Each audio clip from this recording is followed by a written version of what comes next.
Well, Tesla's quarterly delivery numbers have been released showing record sales, but some are saying it's not enough after numerous vehicle price cuts.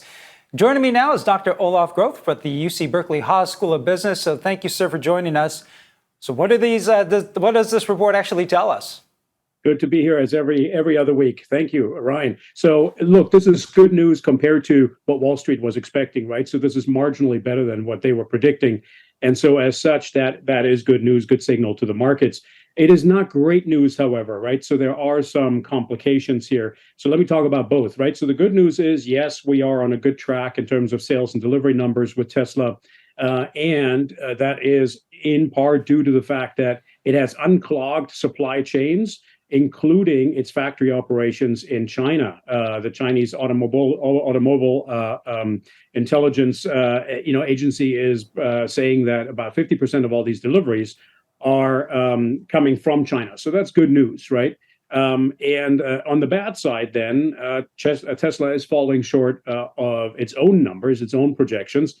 Its increases year on year, currently on track for about 36% rather than the 50% that it had predicted year on year in aggregate longer term, and falling short of meeting its target of about 2 million cars for 2023. Now, we'll have to see, right, because earnings releases will be on the 19th of this month, and that will tell us much more about this story. It has been experiencing, fairly stringent downward pressure on its margins because it's been embroiled in price competition and price wars in China and elsewhere, and has cut prices quite dramatically, some models as low as 20%, and has therefore also had to make some cost cutting. And some of those cost cuts are now creating some technical issues with, camera for reverse braking and automatic braking when it senses there is a passenger, et cetera, et cetera. So, I suspect we'll hear a lot more about this on the 19th. So what do you think is next for Tesla? Do they continue down this path, or do they make additional changes? Well, I think there's, Tesla has been known for following a Silicon Valley paradigm, which is, throw something out there, see if it sticks, and then improve it. And so I think the path they're on right now is positive. I think replacing some of that hardware in the car that is so costly with AI-based systems is generally the right path. And Tesla has shown that it can replace, first tier one hardware systems with AI chips. And so I think there is precedent to believe that they're going to turn this around here as well. And then, China is a good sign, the unclogging of the supply chain there, especially in light of new models forthcoming, like the Cybertruck, like the semi-truck. And so I remain optimistic when it comes to Tesla.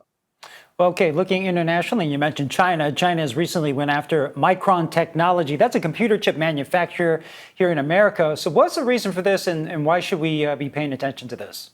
Yeah, so it's a pretty big shop. Micron has about 48,000 employees worldwide, 10,000 in the US, 3,000 in China, 1,000 here in California. So we got to take a closer look at this. So Micron, as iconic as it is for US chip innovation and manufacturing around the world, has found itself at the crosshairs of Chinese regulators. The China Cyberspace Agency is coming after it for alleged weaknesses, at least in terms of cybersecurity threats to China, which is a bit of a retaliation against the U.S. investigating one Chinese and one Taiwan-based chip company, for allegedly stealing Micron's trade secrets. That's number one. And then also, of course, the chip spill that is intended to slow down China's innovation on the chips front for military purposes. And so China is leaning in here and is starting to retaliate. And it's coming at a very sensitive time, both for Micron as well as China and the United States, because Micron has withdrawn, has shuttered its factory in Shanghai and has followed suit and is complying with U.S. leanings there, and is now building instead a $100 billion fab in New York State. And so, it's a delicate situation in light of that withdrawal, because China also needs foreign investment. And in fact, it sees this as an important strategic opportunity. Just over the last week, Li Qiang, the new premier, has said, look, in spite of all these conflicts, we welcome foreign investment. We want you here. We remain open. And of course, that is intended to create a wedge between, the United States and its allies by welcoming all kinds of other international companies. So it's a very dicey dance that is going on there, and we'll have to see how it plays out. We can't forget China does need that foreign technology and that foreign investment, especially because of the recent lockdowns. It is now restarting the engine, as it were, and it does have quite significant 18% youth unemployment. So those are very tough social issues. All right, well, always good information. Dr. Olaf Groth with UC Berkeley's Haas School of Business, thank you very much. Have a great Friday. Have a great weekend. Happy Easter. You too, my friend. Take care. Thank you, sir.